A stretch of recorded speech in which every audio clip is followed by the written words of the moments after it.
Los datos de la pobreza del INDEC coincidieron con los aportados por la Universidad Católica Argentina. Un tercio de los ciudadanos del país están debajo de la línea de pobreza, una gravísima situación que tiene un problema estructural desde hace décadas en el país y que parece no tener una solución, la expectativa de baja que aún no llega.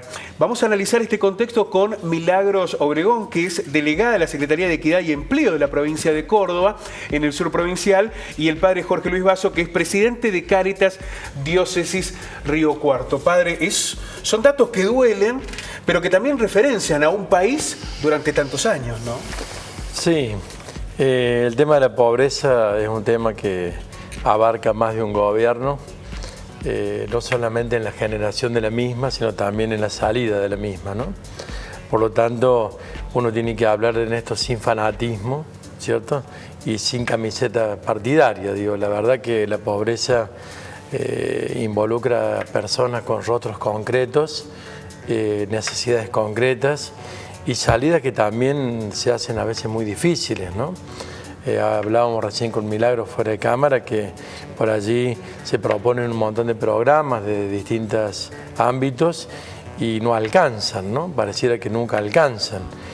Por eso me parece que lo lógico sería que el problema de la pobreza no solo sea una estadística, sino que sea fundamentalmente una política de Estado, ¿cierto? Que podamos asumir con toda seriedad, cada vez con mayor compromiso y también con un sentido de esperanza, ¿no?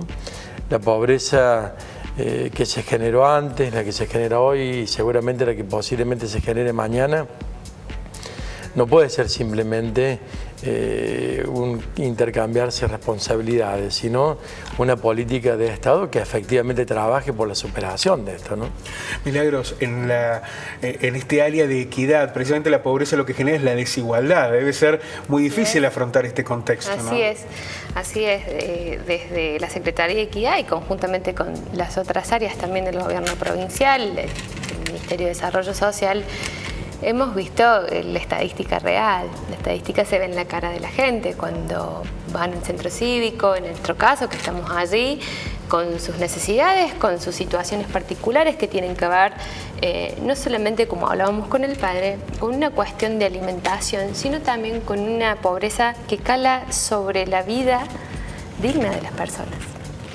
Y en esto la oportunidad del empleo como gran política social, digo, el empleo como gran disparador del avance y de la justicia social y de las oportunidades de reinsertarse al mundo del trabajo y de avanzar, son esas oportunidades las que nosotros tratamos de alentar. Vamos a reconocer a través de los datos que ha aportado el INDEC en esta radiografía de la pobreza que nos duele en la Argentina. Cifras que terminan revelando lo que sucede en nuestro país. La pobreza alcanza el 30,3% de la población y el 21,5% de los hogares al cierre del año 2016. Los datos que se dieron a conocer ayer son del segundo semestre del año pasado. El INDEC midió los niveles de pobreza e indigencia, los 31 mayores conglomerados urbanos del país, y hay que decir que los números para Córdoba son alarmantes, según lo que se dio a conocer ayer. Vamos a continuar con los datos. Indigencia, promedio del país el 6,1%. Es decir, el estado más estructural de la pobreza. La región pampeana el 6,7% y el Gran Rosario, que en algún momento fue postal de esa pobreza, que redujo sustancialmente después de varios gobiernos socialismo y está en el 3,8%. Santiago del Estero arriba. Ya hablamos de la pobreza. Sí. Santiago del Estero arriba en los porcentajes con un 44%, Concordia 43,6%, Gran Córdoba 40,5%, Río Cuarto 29,2% y Rosario con un 26,7%, y este es el repaso por los grandes conglomerados del país. Sí, ahí se ve como Gran Córdoba, una sustancial preocupación, como el tercer lugar con mayor pobreza en la Argentina. En el Gran Córdoba, donde viven 1.520.000 personas, está la mayor tasa de indigencia y la tercera mayor tasa de pobreza en la Argentina. Los pobres representan en Córdoba, en el Gran Córdoba, el 40,5% de la población, y de ese universo el 10,8% son indigentes.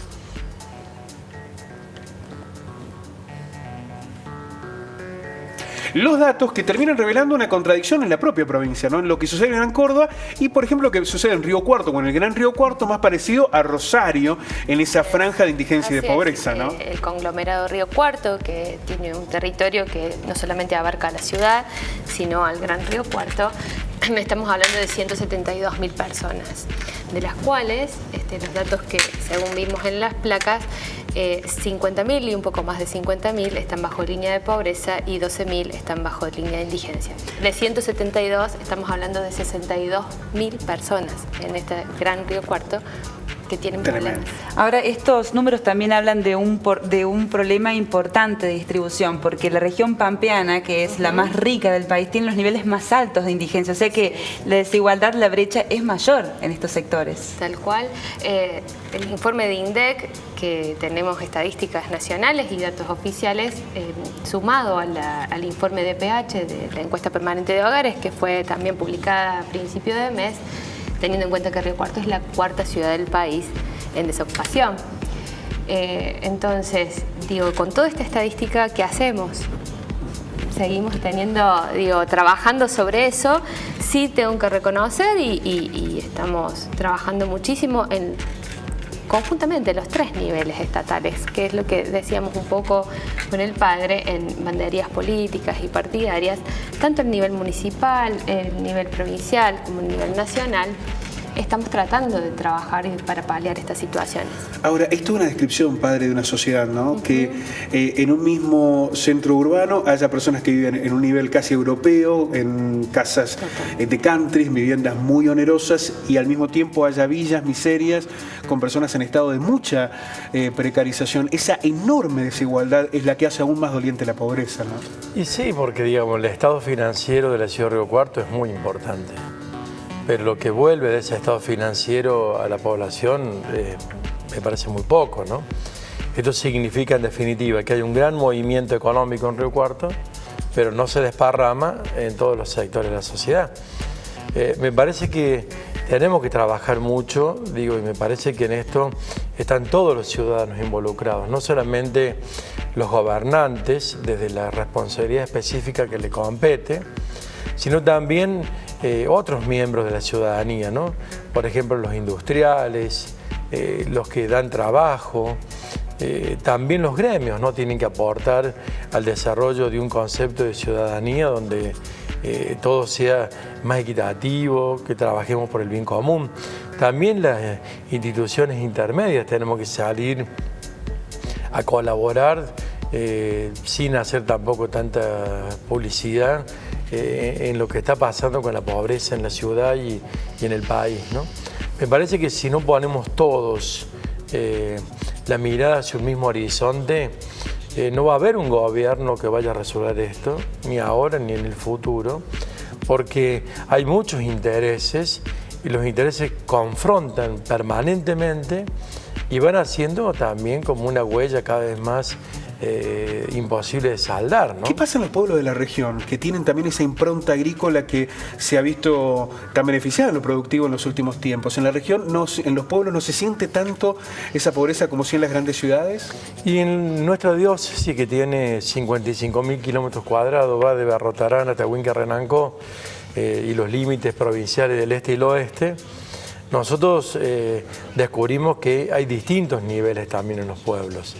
En los pueblos más grandes, que superan los 10.000 habitantes o 15.000, se nota también la pobreza, quizás no tanto como en Río Cuarto, donde hay sectores realmente muy vulnerables y que en muchos sentidos parecen asentamientos de indignidad, digamos así. En los pueblos de 10.000 y 15.000 habitantes de nuestra diócesis hay una pobreza importante, pero no llega, digamos, a los niveles de Río Cuarto.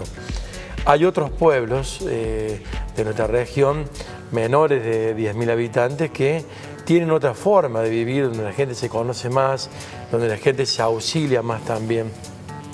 Y hay pueblos un poco más pequeños, de 3.000 o 4.000 habitantes, que tienen otro estilo de vida totalmente distinto, ¿cierto? Ven la pobreza muchas veces por la televisión, o ven la pobreza, digamos, en forma muy acotada. Quizás sean 10, 20, 30, 50 familias donde el municipio y las organizaciones intervienen con otra eficacia y con un auxilio más concreto y más personalizado. El problema es cuando la cantidad de gente que habita un lugar es desproporcionado a lo que realmente se puede ofrecer y acompañar. Porque digo, cuando uno piensa, por ejemplo, en Cáritas, no es lo mismo la acción de Cáritas en Río Cuarto con todos los habitantes que se han señalado que la acción de Cáritas en una población más pequeña. La dimensión del servicio es distinto y la llegada también es distinta, ¿no? Bien, tras dar a conocer los números, ayer desde el Gobierno Nacional dijeron que se está cumpliendo con una tendencia bajista respecto a los números de la pobreza. Lo cierto es que todavía no se puede comparar, sobre todo teniendo en cuenta que hasta hace unos meses estuvimos bajo emergencia estadística. Ustedes, en el centro cívico, en la iglesia, ¿qué perciben respecto de la demanda social? ¿Su sensibilidad qué puede decir respecto de esto? Nosotros hemos tenido una demanda creciente durante estos meses, en cuestiones de empleabilidad, en cuestiones de empleo, en cuestiones de necesidades básicas. Los programas provinciales que van desde el Más Leche, Más Proteínas, Vida Digna, alimentación básica, han tenido un crecimiento en la demanda. Por ahora no tenemos un desborde, ¿sí? Hemos podido contener y estamos pudiendo contener, pero sí la vemos acrecentada. Digo, la crisis se nota cuando vemos la marcha de Sancor en Moldes, cuando vemos situaciones económicas de familias, no solamente en la ciudad, sino también en la región, que están sufriendo situaciones conflictivas. Una familia en donde se pierde el empleo no solamente entra en crisis por una cuestión económica, entra en crisis como familia. Y hay que decir que en Río Cuarto no es solamente la pérdida del empleo, sino también la subocupación, digamos, un empleo que está mal remunerado, o bien el empleo negro. Somos la capital del empleo negro. Digo, pensando en Río Cuarto, pero pensando también en el Gran Río Cuarto, lo que implica la producción agrícola sin esa industrialización.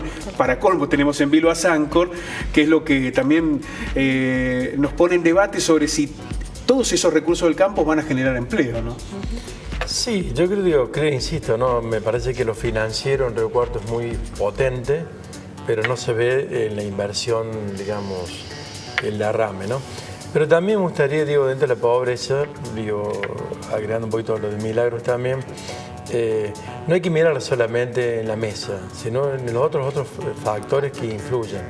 Por ejemplo, hoy el tema de la salud es de honda preocupación para muchísima gente. Quizás haya que hacer un programa específico con gente que entiende del tema, pero que también impacta gravísimamente en la economía y también en el destino de las personas, ¿no?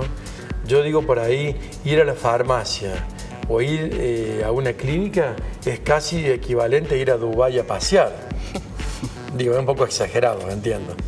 Pero estoy diciendo que hoy, por ejemplo, la gente jubilada, cuando gasta casi el 20, 30, 40% de su jubilación en remedios, o cuando una persona tiene que ser internada, incluso con mutual, en un sanatorio, o incluso cuando la gente va por allá al hospital y no encuentra todas las respuestas que necesita, o cuando los centros de salud no terminan de cubrir las necesidades, el tema de la salud me parece que es un tema de emergencia también, de la pobreza, ¿no? O sea, antes uno medía la pobreza y decía, bueno, a ver, come, la gente no come, estudia, no estudia, pero hoy el factor de la salud, por ejemplo...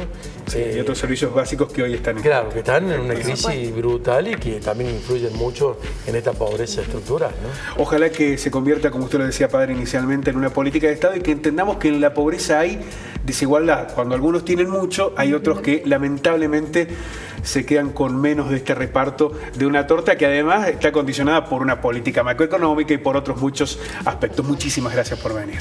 Gracias a ustedes. Gracias por invitarnos. Gracias.